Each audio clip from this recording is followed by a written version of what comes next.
hahut, nah itu ditandai dengan musyahadah. Nah itulah puncak ihsan. Jadi apa kata Nabi? Anta'budallah ka'annaka tara. Itu mustalah nabawi. Kalau mustalah sufi namanya hahut. Nah ini istilah ditulis oleh Sidi Ahmad Tijani dalam Al-Faid Ar-Rabbani. Saya kira itu istilah nggak ada lagi, berhenti di lahut. Ternyata sampai ke hahut, ya. Maka di sini berkalam-kalamlah hamba dengan Allah. Nah, kalau ingin lihat prakteknya secara kitab, lihatlah kitab Al-Fathur Rabbani karya Sidi Abdul Qadir Jilani. Itu hasil dari dialog-dialog di alam hahut. Jadi beliau turunnya udah gitu aja tuh. Hahut, lahut, jabarut, hahut.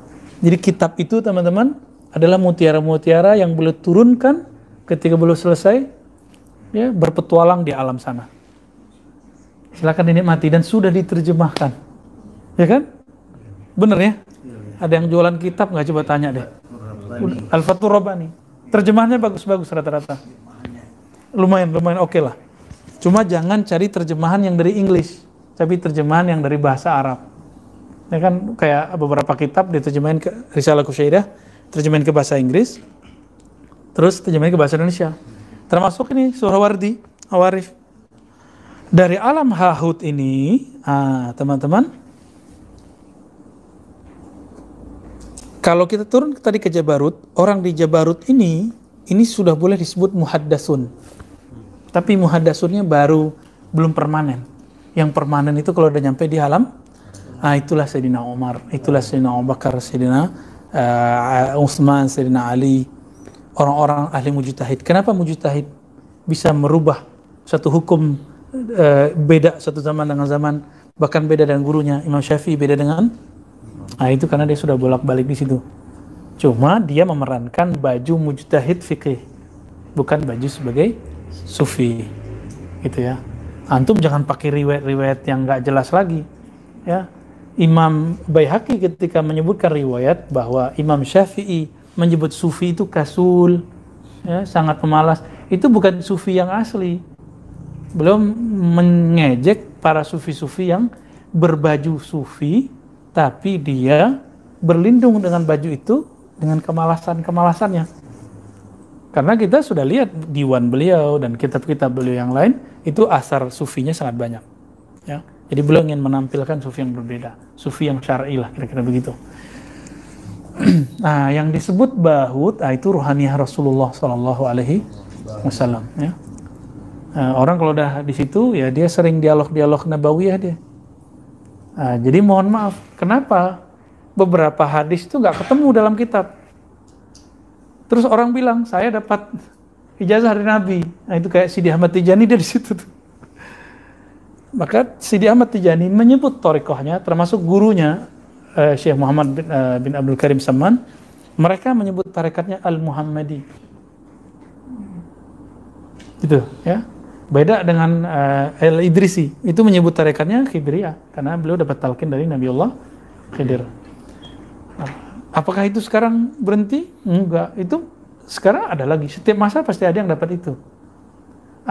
Mohon maaf, atba' turuk as-sufiyah, pengikut sufi kebanyakan terjebak di simbol-simbol dan institusi tarekat. Imam kami langsung ambil dari Nabi. Imam kami langsung dari Khidir. Padahal dia udah sanad ke-7 gitu ya. Berarti kan sudah riwayatan. Ya, akhirnya sama kayak tarekat-tarekat yang lain. Tapi muridnya Sidi Ahmad Tijani, dia masih tarekatnya Ruhai.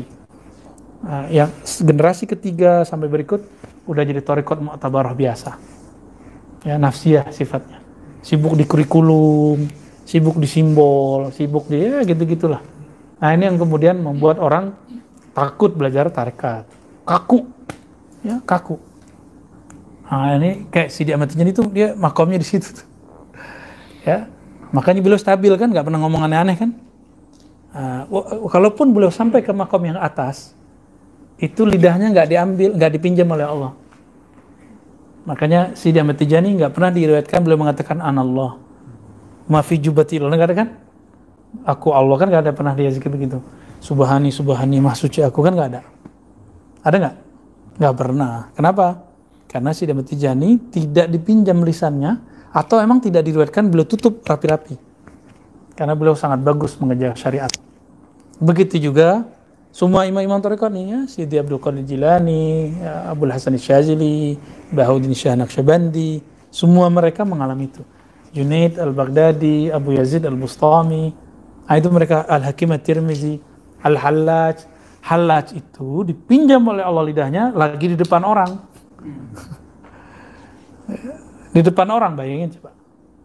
Karena di depan orang, kenalah dia hukum. Hukumnya apa? Dia melanggar hukum bahut. Kalau dibawa ke alam al-malak, masuk mahkamah beliau.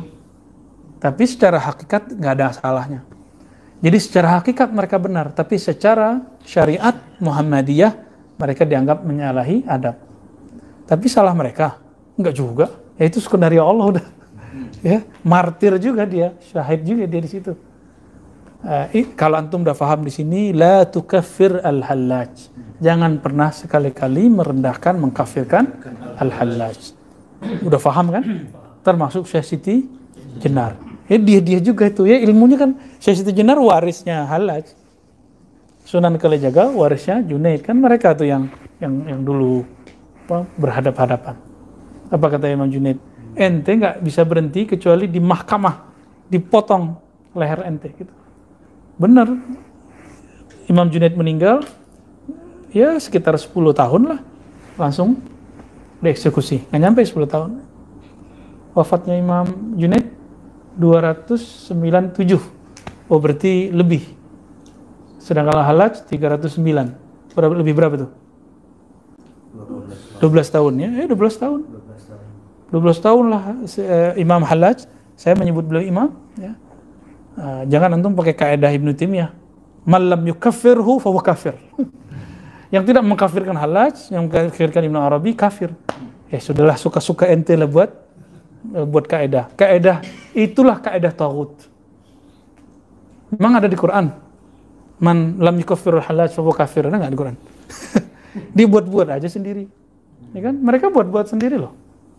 Orang bertasawuf zindik, itu kan dalil-dalilan dia itu. Enggak ada kan di Quran melarang bertasawuf? Juga enggak ada di Quran nyuruh jadi sufi, nyuruh jadi salafi, nyuruh jadi syafi'i, kan enggak ada. Itu cuma manhaj aja. Dia lupa dengan itu. Yang paling lucu ya bukunya, mereka mengatakan akidah yang tauhid yang 3 ini, dengan inilah para nabi dibangkitkan. Dengan inilah para nabi berjuang fisabilillah, kata Syekh Shalih Fauzan. Berarti dia membajak nama nabi. Nah, kita nggak perlu begitu ya. Kita mengatakan ya, kita mah jauh dibandingkan nabi. Kita hanya berusaha mewarisi Nabi sallallahu alaihi wasallam.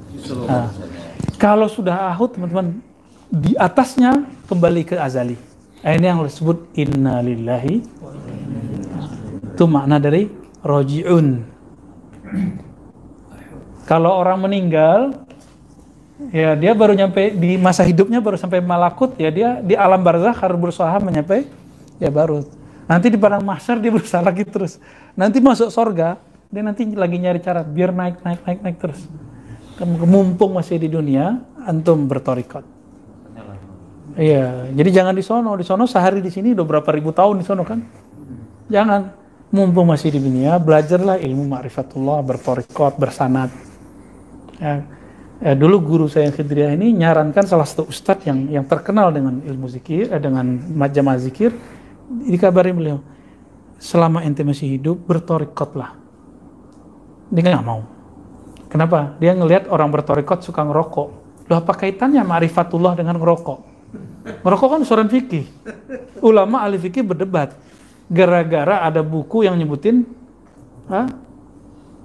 rokok itu syirik. Tuh, itu Bahlul nggak tuh yang ngomong begitu? Antum tahu Bahlul nggak? Tahu Bahlul nggak? Memang ada Bahlul ya. Khamar di Quran, orang yang minumnya nggak disebut musyrik. Rokok nggak ada di Quran, teman-teman. Saya nggak belain orang ngerokok, saya nggak ngerokok. Antum melihat kan, aneh nggak ngerokok kan? Itu nggak ngerokok kok. Kita ngelarang murid kita ngerokok kalau bisa. Tapi guru kita ada ngerokok, pasti mereka ngerti. Kita pelajari, ternyata mereka paham. Di Quran itu tidak diharamkan. Ada nggak pengharam rokok di Quran? Kalaupun ada, pasti itu ijtihadi. Kalau hukum ijtihadi pasti zonni. Kalau ada zonni, ujung-ujungnya khilafiyah. Mau gimana lagi? Ya. Kecuali ada ya, la tashrabud dukhan fa innahum apa? Aduh, kita nggak bisa buat ayat soalnya. Udah ada, paling surat Dukhon ya. Surat Dukhon bukan surat rokok. Nah ini menyedihkan teman-teman. Ada orang yang bukan basic agama, nulis buku tauhid, dia masukkanlah persoalan rokok ke masalah tauhid. Kacau nggak tuh? Bahlul ente, ya. Kita boleh sebut bahlul aja deh. Ya, udah nggak, ini persoalan fikih, khilafiyah, dimasukin ke bab usul. Udah langit sama bumi.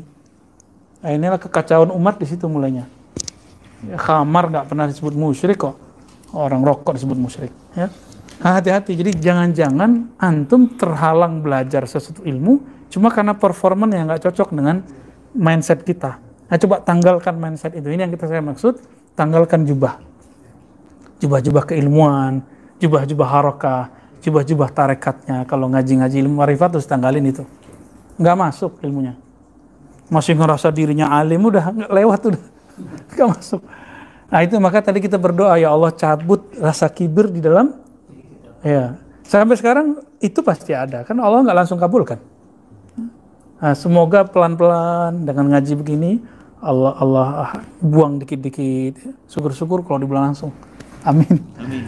Ya, kalau dibuang langsung kan sama kayak orang ada duri di badannya, dicabut langsung kan bisa pendarahan. Nah, pelan-pelan dicabut. Nah, jadi inilah teman-teman kira-kira strata alam ma'rifatul awalim. Ya. Jadi kalau ada orang sudah bisa berkalam-kalam dengan Allah, dia dapat di alam. Nah, itulah ihsan. Ya. Yang itu nggak bisa thariqat biasa, harus thariqat rohani. Nah, makanya dalam ijma' ahlus sunnah sufi diyakini bahwa Nabiullah Khidir masih hidup. Karena beliaulah nanti yang mengajari para mursyid-mursyid itu setelah mursyid-mursyid mentok di alam Jabarut. Gitu. Kecuali Imam akhir zaman Al-Mahdi. Ya. Beliau Nabi Khidir udah kayak Qorin udah ya, Qorinani. Jadi kalam dia ya kalam Khidir ya kalam dia gitu. Maka kalau ketemu beliau itu ya antum bisa tembus ke sana. Nah, dengan doa-doanya, dengan zikir-zikirnya, dengan izin beliau ya. Udah azan aja nih ya. Alhamdulillah rabbil alamin.